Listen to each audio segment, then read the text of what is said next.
Hi, this is the final part 4 of the language of poverty basic words. Since poverty means the lack of options, the language of poverty means the lack of word options.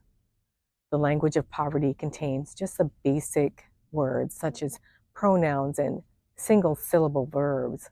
For example, the sentence, I know that, or she has some. Though both sentences are complete and grammatically correct, both sentences convey uncertainty rather than information.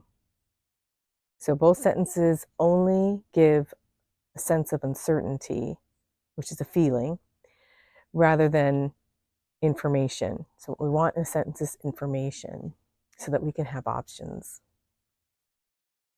Uncertainty is the name of the game in the language of poverty, because as long as you or I are uncertain, then we don't know we have options. And when we don't know, then we think the same thoughts because we don't know how to think anything else. We think the same thoughts, we do the same things, we eat the same foods, we hang out with the same people, we go to the same jobs, and we get the same education because we don't know anything else. But when we have information, we have options. In the sentence, I know that, the word I and the word that are both pronouns. Pronouns take the place of proper nouns. The verb know means to have information. So this sentence says someone has information about something. Who this someone is and the information they have about something is uncertain. So remember, poverty is all about uncertainty, the lack of knowing. But if we replace I with Sam and the word know with studies and the word that with owls, the sentence goes from uncertainty to certainty or information. The sentence now reads, Sam studies owls. Now the sentence provides options, such as how to study owls, or where to study owls, and what does study mean exactly, and what are owls, and who is Sam, and where and what and how does Sam study? These are all things we can ask Sam, or we could facilitate understanding through that sentence.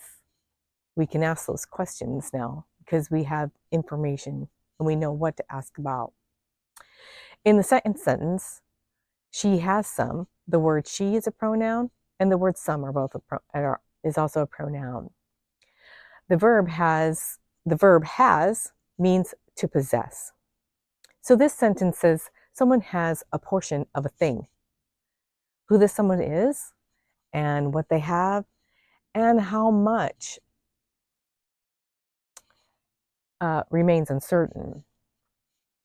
Let's replace she with Sam and has with raises and some with dragonflies. And now the sentence reads, Sam raises dragonflies. The sentence goes from uncertainty to certainty, or from uncertainty to information. Sam raises dragonflies is a sentence that provides options, such as now we can ask how to raise dragonflies, or where to raise dragonflies, or what are dragonflies, and what does raising dragonflies mean, or what does it entail? Who is Sam, and why are these interesting things to Sam? And that isn't a story in itself.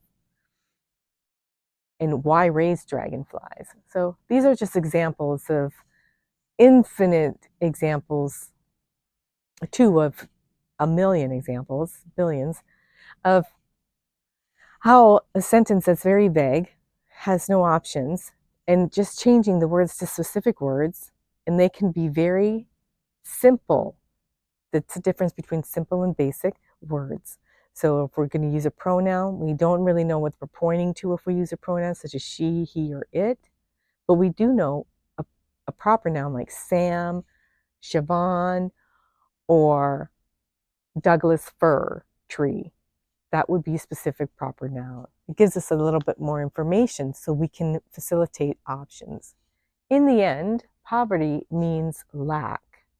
And any person with a house, a car, and a job can still speak the language of poverty.